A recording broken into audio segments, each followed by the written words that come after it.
ओम नमः शिवाय।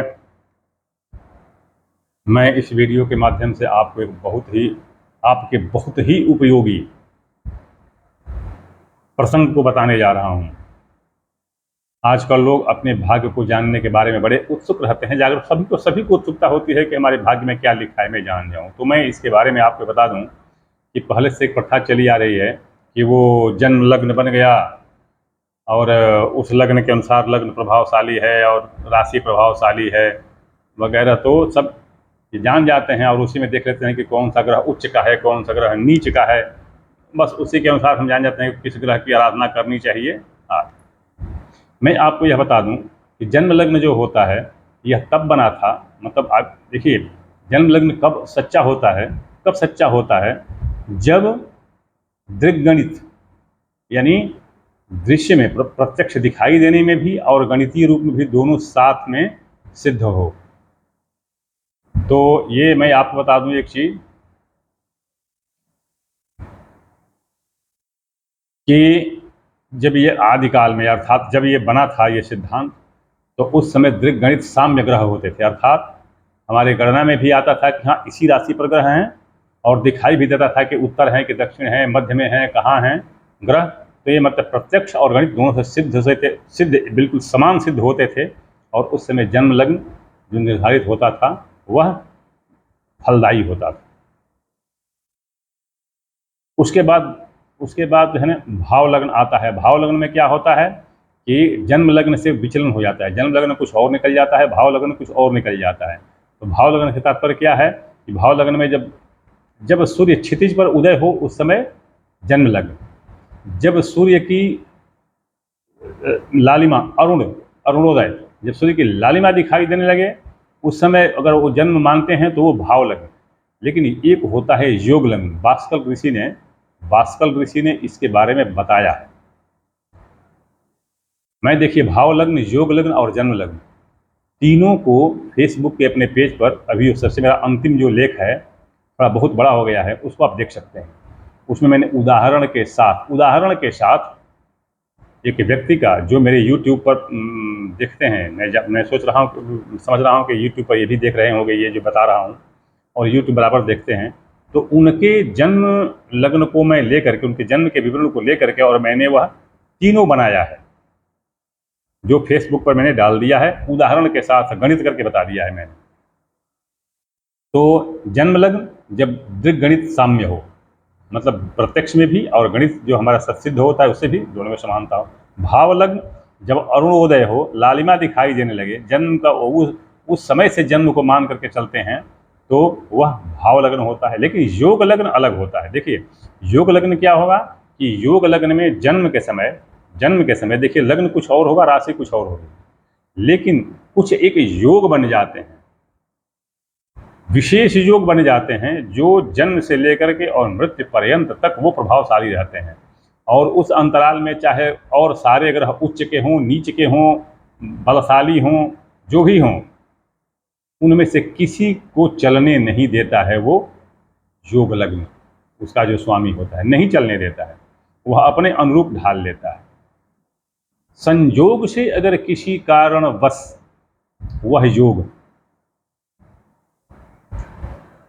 ढका हुआ हो, आवृत्त हो, जैसे कि दुर्धरा योग बन जाता है, या अपना एक और योग होता है केमद्रुम योग, उस तरह से कि उसके दोनों तरफ, उस ग्रहों के दोनों तरफ अगर कोई ग्रह ऐसे पड़ जाते हों जिससे वो ढका हुआ हो, खुल नहीं पाता हो, तो ऐसी अवस्था में वह योग लग्न बेचारा प्रभाव तो अपना पूरा लिए रहता है, लेकिन दर्शा नहीं पाता है, प्रभाव दे नहीं पाता है। वो योग लग्न क्या होता है बताऊं मैं आपको। वह योग लग्न में जो उस लग्न का जो स्वामी होता है, वह, जैसा कि मैं बताया कि अपने अनुरूप रखता है जन्म से मृत्यु तक, वह किसी का प्रभाव चलने नहीं देता है, किसी का प्रभाव चलने नहीं देता है। लेकिन जब वो फंस जाता है, बंध जाता है, तो अपना भी प्रभाव वो दिखा नहीं पाता है। और इसलिए व्यक्ति जो है आगे तरह तरह के ग्रहों की पूजा, तांत्रिक पूजा, मांत्रिक पूजा करता रहता है, लेकिन वो सफल नहीं हो पाता है। लेकिन अगर इस योग ग्रह को अगर वो खोल देता, उसके जो दोनों तरफ आवरण जो बना हुआ है अगर वो हट जाता है तो व्यक्ति इतनी तेजी से आगे बढ़ता है, जैसे चमकता है आकाश में अचानक चंद्रमा या सूरज चमकने लगता है, वैसे ही वो चमकना शुरू कर देता है। यह योग लग्न को भास्कर ऋषि ने बताया है, लेकिन इसको उस समय में क्यों नहीं देखा जाता था? प्राचीन काल में इसकी महत्ता, मतलब इसी की ज़्यादा महत्ता क्यों नहीं दी गई? कारण क्या है कि तब, जैसा कि मैं बताया, कि दृग्गणित अर्थात प्रत्यक्ष दिखाई देने में भी और गणित में भी, दोनों में भी समानता होती थी। आज समानता नहीं है। क्यों समानता नहीं है? कारण क्या है? क्योंकि पृथ्वी हमारी झुकी हुई है और वो धीरे धीरे झुकने के कारण वो धीरे धीरे समय में वो विस्खलन, स्खलन, डेविएशन पैदा हो गया।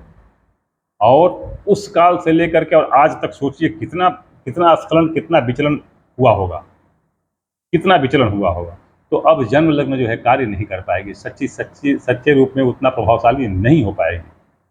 अब योग लग्न ही वर्तमान समय के लिए, भास्कर ऋषि ने यही कहा था कि कलिकाल के लिए योग लग्न ही प्रभावी होगी, और वही प्रभावी हो रहा है। यह मेरा अपना अनुभव है और कईयों पर मैं देख चुका हूँ और इसका प्रभाव भी देखने को मिला है।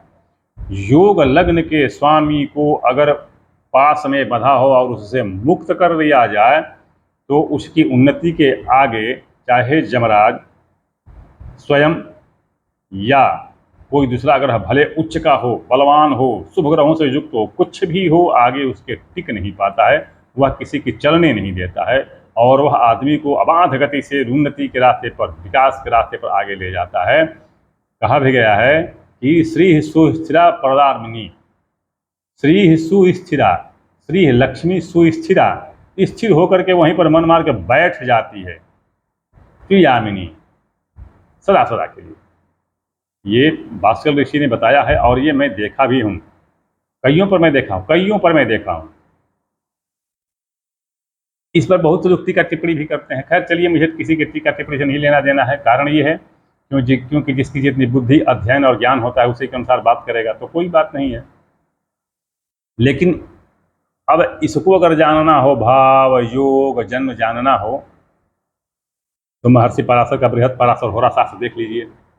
फेसबुक के पेज को पढ़िए, मैंने उस पर पूरा उसका विवरण, उल्लेख और उदाहरण भी दिया हुआ है कि कहाँ ये वर्णन है, कहाँ इसका वर्णन है, उदाहरण के समेत मैंने बताया है। जिसको कोई शंका हो, जिसको किसी तरह का कोई संदेह हो, उसको देख सकता है। एक और बात बता दूँ चलते चलते कि पता नहीं क्यों किस तरह से जो यूट्यूब पर है, जो लोग टिप्पणी करके मेरा नंबर मांगते हैं, तो मैं उस पर कहता हूँ भैया आप अपना दे दीजिए व्हाट्सएप नंबर और मैं उस पर संदेश भेज देता हूँ। लेकिन शायद या तो उनके तक ये पहुँच नहीं पाता है या यूट्यूब वाले उसको रोक देते हैं, नहीं दिखाते हैं, जैसे भी हो।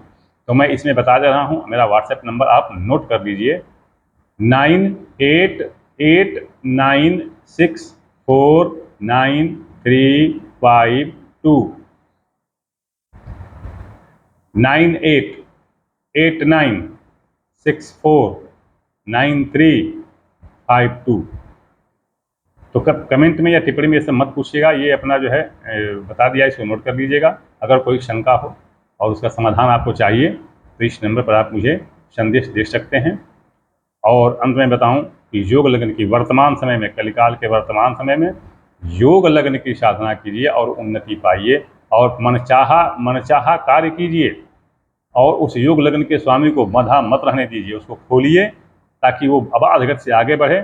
सारे ग्रह, चाहे भले वो गुरु हों, शनि हों, सूर्य हों, भले वो कितना हो प्रबल हों, उच्च के हों, शुभ ग्रहों से युक्त हों, कुछ भी हों, इस योग लग्न के स्वामी को रोक नहीं पाएंगे, पहली बात।